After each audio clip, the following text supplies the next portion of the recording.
செல்வீர் நேயர்களுக்கு வணக்கம். நான் டாக்டர் தீபா அர்லாலன். இன்றைக்கி நம்ம என்ன டாபிக் பற்றி டிஸ்கஸ் பண்ண போகிறோம் அப்படின்னா, குரு வக்ர பயிற்சி பலன்கள் தாங்க பார்க்க போகிறோம். என்னங்க இப்போ தான் குரு பயிற்சியே ஆனார், அதுக்குள்ளே குரு அதிசார பயிற்சி அப்படின்னு சொல்லிட்டு அது நிறைய பதிவுகள் அப்படின்றது வந்துச்சு. இப்போ அதுக்குள்ளே குரு வக்ர பயிற்சியா அப்படின்னு கேட்டால் என்ன பண்ண முடியும்?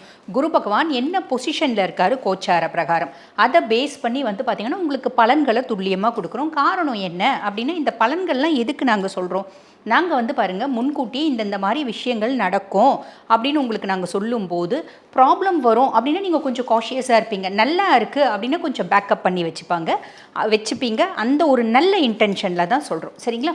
ஓகே, இப்போ நம்ம பார்த்திங்கன்னா மேலும் இதை பற்றி விமர்சிக்காமல் டைரெக்டாக பதிவுக்குள்ளே போயிடலாம். பொதுவாக இந்த குரு வக்ர பயிற்சி பலன்கள் அப்படின்றத பாருங்கள் 2 பகுதியாக நாங்கள் சொல்லுவோம். காரணம் என்ன அப்படின்னா, குரு அக்டோபர் 18 டு டிசம்பர் 5 அதிசாரமாக பயிற்சியாகியிருக்கார். அதாவது மிதுனத்துலேருந்து கடகத்துக்கு பயிற்சியாகி உச்சம் பெற்று அமர்ந்திருக்கார் இல்லைங்களா? அந்த உச்சம் பெற்று அமர்ந்திருக்க ஸ்தானத்திலே வக்ரகதி அடைவார். அந்த காலகட்டம் நவம்பர் 11லேருந்து டிசம்பர் 5 வரைக்கும் அங்கே வக்ரகதி அடைகிறார். அதுக்கப்புறம் திருப்பி அவர் மிதுனத்துக்கே ட்ராவல் பண்ணி போயிட்டு டிசம்பர் 5லேருந்து மார்ச் 11, 2026 வரைக்கும் மிதுனத்தில் வக்ரகதி அடைகிறார். அப்போ பாவம் மாறுது இல்லைங்களா? பாவம் மாறுது. மொதல் பகுதியில் பார்த்திங்கன்னா அவருக்கு சனி மேலே 9ஆம் பார்வை இருக்கும். 2வது பகுதியில் பார்த்திங்கன்னா ராகு மேலே அவரோட பார்வை அப்படின்ட்டு இருக்கும். ஆக பலன்கள் பார்த்திங்கன்னா கொஞ்சம் மாறும். ஆக இந்த வீடியோவை ஸ்கிப் பண்ணாமல் பாருங்கள், பலன்கள் தெளிவாக புரியும்.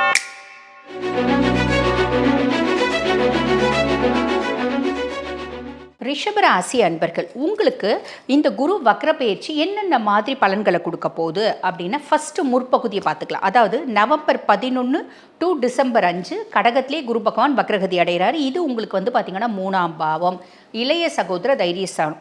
பொதுவாக இளைய சகோதர தைரியஸ்தானத்தில் குரு வந்திருக்காரு அப்படின்னும் போது இன் ஜென்ரல் சுய ஜாதகம் பார்க்க வரவங்க கூட குரு 3ல் இருக்கனா, என்னம்மா குரு மறைவுக்கு போயிட்டுருக்கானேம்மா, குருனால எந்த நல்ல பையனும் வராதேம்மா அப்படிம்பாங்க. உண்மை அதுதான், குரு மறைவுக்கு போயிட்டுருக்கான், ஸ்தான பலம் இல்லை. ஆனால் ரிஷபராசி அன்பர்கள் நீங்கள் ஒன்று யோசிச்சுக்கோங்க. நமக்கு அதாவது நானும் ரிஷபத்துக்கு பாருங்கள் ராசியாதிபன் யார் அப்படின்னா சுக்கிர பகவான். அப்போ நமக்கெல்லாம் சுக்கிரன் தான் பார்த்திங்கன்னா ராசியாதிபன். சுக்கிரனுக்கு குரு நட்பு கிரகமா பகை கிரகமா அப்படின்னு கேட்டால் பகை கிரகம் தான். பகைவன் பார்த்திங்கன்னா மறைவுக்கு போயிருந்தால் தான் என்ன இருக்குது, நல்ல பாவத்தில் இருந்தால் தான் என்ன இருக்குது, அந்த ஆஸ்பெக்டை நீங்கள் திங்க் பண்ணிக்கோங்க. ஸோ பெருசாக நம்ம அதை பற்றி கவலைப்படணும் அப்படின்ற அவசியம் இல்லை. பியாண்ட் தட் பாருங்கள், இந்த 3ஆம் பாவம் நமக்கு தைரியஸ்தானம் அப்படின்னு சொல்லலாம். ரிஷபத்துக்கு பாருங்கள் தைரியமும் தன்னம்பிக்கையும் ரொம்பவே ஜாஸ்தி. ஆனால் அதை மாஸ்க் பண்ணுறது எது அப்படின்னா, அவங்க அன்பு, லவ், ரொமான்ஸு இதெல்லாம் தான் அவங்கள மாஸ்க் பண்ணும். தேவையில்லாத யாரை நம்பக்கூடாதோ அவங்கள நம்பி அவங்க மேலே அதீத அன்பு செலுத்தி நம்மளோட ஆளுமை, நம்மளோட பிறப்பினோட பயன், நம்ம சாதிக்கக்கூடிய கெப்பாசிட்டி எல்லாத்தையுமே நம்ம மறந்துடுவோம். பட் பியாண்ட் தட் இப்போ பாருங்கள் wide knowledge, indepth of knowledge அதெல்லாம் ரிஷபத்துக்கு இன்பில்ட்டாகவே உண்டு இல்லைங்களா? மற்றவங்களாம் ரொம்ப முக்கி செய்யக்கூடிய விஷயத்தை நம்ம ரொம்ப சாதாரணமாக செஞ்சுடுவோம். ஆனால் மற்றவங்க சாதாரணமாக தட்டிட்டு போகிற அதிர்ஷ்டத்தை நம்ம முக்கி வாங்குவோம் அப்படின்னு சொல்லலாம். பட் பியாண்ட் தட் இப்போ பாருங்கள் இந்த தைரியஸ்தானத்தில் குரு இருக்கார் அப்படின்னும் போது நமக்கு தைரியமும் தன்னம்பிக்கையும் அதிகமாகும். அது ஒன்று அதிகமானாலே நம்மளால் வாழ்க்கையில் பல விஷயத்தை சாதிக்க முடியும் இல்லைங்களா? ஸோ அந்த லவ்வு, ரொமான்ஸு, அன்பு, கிடைக்காத ஒரு அன்கண்டிஷ்னல் லவ், இது எல்லாத்தையும் நம்ம தூக்கி வச்சுட்டு நம்ம ரிஷபம் இந்த 2 வருஷமும் பொதுவாக அடுத்த சனி பயிற்சி வரைக்கும் 2.5 வருஷம் 6 மாதம் போயிடுச்சு. நிறைய ரிஷபராசிக்கு பெருசாக அந்த 6 மாதம் நல்லது நடக்கல. காரணம் என்ன அப்படின்னா, பெரும்பாலான மக்கள் பாருங்கள் ஒன்று குரு தசையில் இருக்கீங்க ரிஷபம் வந்தால், இல்லைனா பார்த்திங்கன்னா சனி தசையில் இருக்காங்க. குரு தசை அப்படின்னாலே 8க்கும் 11க்கும் அதிபன் ரிஷபத்துக்கு, அப்போ அஷ்டமாதிபதினோட தசை ஆகிடும். ஆனால் சனி தசை அப்படின்போது சுயஜாதத்தை நிறைய பேருக்கு சனி நல்லா இருக்கிறதுல கொஞ்சம் நல்லா இருக்கவங்க கோப்பப்பாயிடுறாங்க அப்படின்னு சொல்லலாம். ஸோ கவலையே படணும்னு இல்லை. இன்னும் 2 வருஷம் ரிஷபத்து கையில் இருக்குது. சாலிடாக இது ரிஷபத்துக்கான வருஷம் அப்படின்னு ஞாபகம் வச்சுக்கலாம். இந்த 2 வருஷமும் நம்ம எந்த அளவுக்கு பிளான் பண்ணுறோமோ, எந்த அளவுக்கு ஓடுறோமோ, எந்த அளவுக்கு பேக்கப் பண்ணிக்கிறோமோ அந்த அளவுக்கு நம்மளால் சாதிக்க முடியும். ஸோ ஞாபகம் வச்சுக்கோங்க. என்னோடய பதிவுகளை தொடர்ந்து பார்க்குறவங்களுக்கு தெரியும், இருந்தாலும் ஞாபகம் வச்சுக்கோங்க. சரி, இப்போ இந்த தைரியஸ்தானத்தில் நம்மளுக்கு குரு இருக்கிறதுனால தைரியமும் தன்னம்பிக்கையும் அதிகமாகும். அதில் எந்த விதமான சந்தேகமும் இல்லை. ஆனால் குரு பகவான் வக்ரகதி அடைஞ்சிருக்காரு. என்ன ஆகும் அப்படின்னா, நமக்கு என்ன தோணும், நமக்கு ஒரு இனம் புரியாத குழப்பம். நான் ஒரு விஷயத்தை செஞ்சுட்டேன். நான் பாருங்கள் ஒரு எக்ஸாம்பிள் சொல்கிறேன். ஒரு பையனை ரொம்ப சின்சியராக லவ் பண்ணி இல்லைனா இது லவ் இளம் வயசு அப்படின்னாலும் வச்சுக்கலாம். ஒரு மத்தியமம் ரிஷபம் என்ன பண்ணோன்னா, ஹஸ்பண்ட் சரியில்லை அப்படின்னா யாராவது ரொம்ப பாசமாக இருக்காங்க அப்படின்னா அவங்க மேலே கன்சர்ன்டாக இருப்பாங்க. அவங்க ஹெல்ப்னு கேட்டால் உழுந்து செஞ்சுட்டாங்க. இந்த மாதிரி மாதிரி நான் ஏதோ ஒன்று செஞ்சேன், இப்போ அவன் வந்து பாருங்கள் என்னை பயங்கரமாக ட்ராப் பண்ணுறான், அவனை விட்டுடணும்னு நான் பார்க்குறேன். இந்த முடிவு விடணும்னு பார்க்கும்போது என்னோட எண்ண அலைகளையும் என்ன போராட்டத்தையும் என்னோட எண்ணங்களோட போராட்டத்தையும் என்னால் கோப்பப் பண்ண முடியல.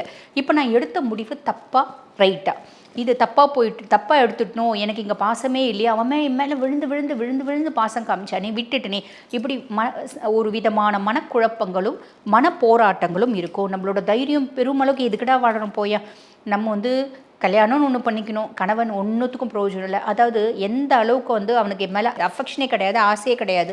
பியாண்ட் தட் ஒருத்தவங்கள ஹஸ்பண்டை விட்டுட்டோம், அடுத்து வந்து ஒரு ரிலேஷன்ஷிப்பு ஒரு லவ் அப்படின்ற மாதிரி வச்சோம். அவன் மேலே ரொம்ப உயிருக்கு உயிராக இருந்தால் நம்பணும், ஆனால் அவனும் ஏமாத்துற மாதிரி தோணுதே, முடிவெடுத்த தப்பா, நம்ம வாழறதே தப்பா, இப்படி ஒரு இனம் புரியாத குழப்பம், நம்மளோட தைரியமும் தன்னம்பிக்கையும் இழந்த மாதிரி ஒரு சென்சேஷன், இதெல்லாம் வரும். ஆனால் நீங்கள் ரொம்ப தெளிவாக இருக்கீங்க, உங்களோட நாலேஜ் சாதிக்கணும், நம்ம பிறந்தது சாதிக்கிறதுக்கு அப்படின்னு யோசிச்சிங்களான்னா உங்களோட தைரியமும் தன்னம்பிக்கையும் அளவுக்கு அதிகமாக மேலோங்கும், ஞாபகம் வச்சுக்கோங்க. ஸோ இந்த வக்ரகதிக்கு அடைஞ்சிருக்க காலகட்டத்தில் நம்மளுக்கு இப்படி ஒரு விதமான குழப்பங்கள், இது ஒரு ஆஸ்பெக்டில், இது love, romance, relationship, extra marital affair, இந்த ஆஸ்பெக்டில். தொழில் ரீதியாகவும் இப்படி ஒரு இனம் புரியாத குழப்பமும் ஒரு நடுக்கமும் ஒரு பயமும் நிறைய பேருக்கு வரத்துக்கு வாய்ப்பு உண்டு. இதெல்லாம் ஜஸ்ட் ஒரு இல்யூஷன். குரு வக்ரகதி அடைஞ்சிருக்கதான் நம்மளுக்கு அப்படி தோணுது, அது உண்மை இல்லை அப்படி நம்ம தெளிவாக புரிஞ்சுக்கணும் அப்படின்னா பிரச்சனையே இல்லை. அதே மாதிரி நமக்கு நம்ம தம்பி தங்கச்சி சார்ந்து அவங்க ரொம்ப செல்ஃபிஷாக இருக்க மாதிரி தோணும். நமக்கு வந்து பெருசாக அவங்களுக்கு நம்ம மேலே பெரிய லெவலில் கன்சர்னே இல்லைன்னு தோணும். நம்ம எவ்வளோ செஞ்சாலும் அது திருப்பி ரெஃப்ளெக்டே ஆக மாட்டேங்குதே அப்படின்னு தோணும். இதெல்லாம் ரிஷபத்துக்கு உண்மை தான். யாருக்கு எவ்வளோ செஞ்சாலும் திருப்பி ரிஷபத்துக்கு ரிஃப்ளெக்ட் ஆகிறது இல்லை. நல்லது அப்படின்றது ரிஃப்ளெக்ட் ஆகிறது இல்லை, கெட்டது வேணால் ரொம்ப ஈஸியாக ரிஃப்ளெக்ட் ஆகும் அப்படின்னு சொல்லலாம். ஓகே, பியாண்ட் தட் 3ஆம் பாவத்தில் குரு பகவான் இருக்கிறதுனால இந்தந்த மாதிரி விஷயங்கள் நடக்கும். பெருசாக அதை பற்றி யோசிக்கணுன்ற அவசியம் இல்லை. நான் சொன்ன மாதிரி வாழ்க்கையில் ஜெயிக்கணும் அப்படின்னு நினச்சி ஓடுங்க. இந்த 2 வருஷம் நம்ம கையில் இருக்குது, ஜெயிச்சிடலாம்.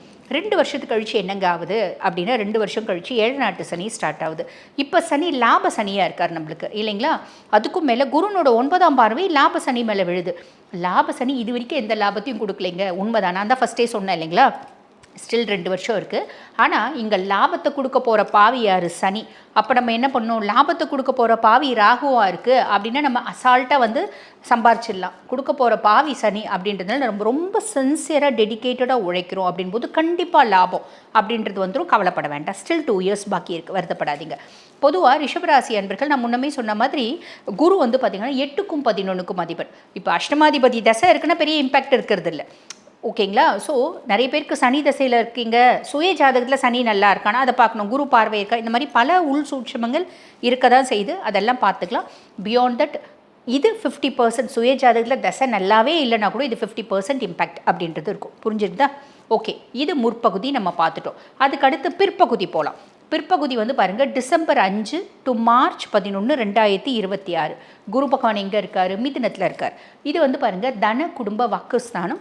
தன குடும்ப வாக்குஸ்தானத்தில் குரு பகவான் இருக்கார், வக்ரகதி அடைஞ்சிருக்காரு. அப்படின்ற பட்சத்தில் காசு, பணம், வசதி, அந்தஸ்து, மரியாதை எல்லாமே கிடைக்கும். சொல்வாக்கு, செல்வாக்கு எல்லாமே இருக்கும். குடும்பத்தில் நிம்மதி, சந்தோஷம், குதூகலம், மகிழ்ச்சி எல்லாமே இருக்கும். பியாண்ட் தட் நம்ம சில விஷயங்களில் கொஞ்சம் கவனமாக இருக்கணும். அது என்ன அப்படின்னா, வாக்குஸ்தானத்தில் குரு அப்படின் போது பெருசாக யாருக்கும் வாக்கு கொடுக்காதீங்க. இந்த வேலையை நான் முடிச்சு கொடுத்துட்றேன் அப்படின்னு நம்ம சொன்னோன்னா அந்த வேலையை நம்மளால் முடிக்க முடியாது. அது வந்து போஸ்ட்போன் ஆகும். என்னையா நீ ஒரு வார்த்தை சொன்ன, செஞ்சியா ஐயா, கொடுத்த வாக்கு காப்பாற்றினியா அப்படின்னு 4 பேர் கேட்குற மாதிரி இருக்கும். ஸோ அந்த அளவுக்கு நம்ம வந்து மற்றவங்க கேள்வி கேட்குற மாதிரி நம்ம வச்சுக்க வேண்டாம். ஃபஸ்ட்டு விஷயம். 2வது விஷயம் என்ன அப்படின்னா, ரிஷபத்துக்கு யாருக்காவது ஹெல்ப் பண்ணுறது தான் ரொம்ப பிடிக்கும்.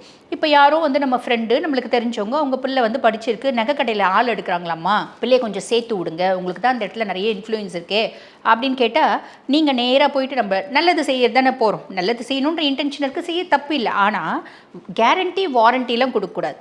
நேராக அந்த நகைக்கடையில் கொண்டு போய் நம்ம சேர்த்துட்டு இந்த பிள்ளையை சேர்த்துக்கோங்க, பிள்ளை ரொம்ப நல்ல பிள்ளை, பிள்ளைக்கு எல்லா விதத்துலேயும் நான் கேரண்டி அப்படின்னு சொன்னீங்களான்னா, நாளைக்கு அந்த பிள்ளை ஏதாவது தப்பு தண்டா பண்ணுச்சுன்னா உங்களை தான் வந்து கேட்பாங்க. ஸோ அதே மாதிரி ஒருத்தவங்க கடன் கேட்குறாங்க, காலில் விழுறாங்க, கடன் கேட்குறாங்க, பேங்க்கில் லோன் கேட்குறாங்க, கொஞ்சம் ஷூரிட்டி கையெழுத்து போடுங்க அப்படின்னா தயவு செஞ்சு போட வேண்டாம். யாருக்கும் இந்த பிள்ளைக்கு நான் கேரண்டி, இந்த ஆளுக்கு நான் கேரண்டி, இந்த விஷயத்துக்கு நான் கேரண்டி அப்படின்ற வார்த்தை கொடுக்க வேண்டாம். அதே மாதிரி பேசும்போது கொஞ்சம் கவனமாக பேசுங்க. தேவையில்லாமல் பொதுவாக ரிஷபம் யாரையுமே ஹர்ட் பண்ணாது, ஹர்ட் பண்ணி பேசாது. நிறைய நேரத்தில் என்ன பண்ணணும்னா மனசில் நினைக்கிறத உளறிடும். அவங்களோட சீக்கிரசி ரொம்ப அன்பாக பேசுகிறாங்களே அப்படின்னா, ஆமாப்பா எனக்கு இந்த மாதிரி இருந்துச்சு, அவன் இப்படி பண்ணான், அவன் என் கூட இப்படி பழகினா, என்னை ஏமாற்றிட்டான், இந்த மாதிரி விஷயத்தெல்லாம் நீங்கள் சொல்லிட்டீங்க அப்படின்னா அது வந்து பார்த்திங்கன்னா உங்களுக்கே ஆப்போசிட்டாக அமையறதுக்கான வாய்ப்பு உண்டு. புரியுதுங்களா?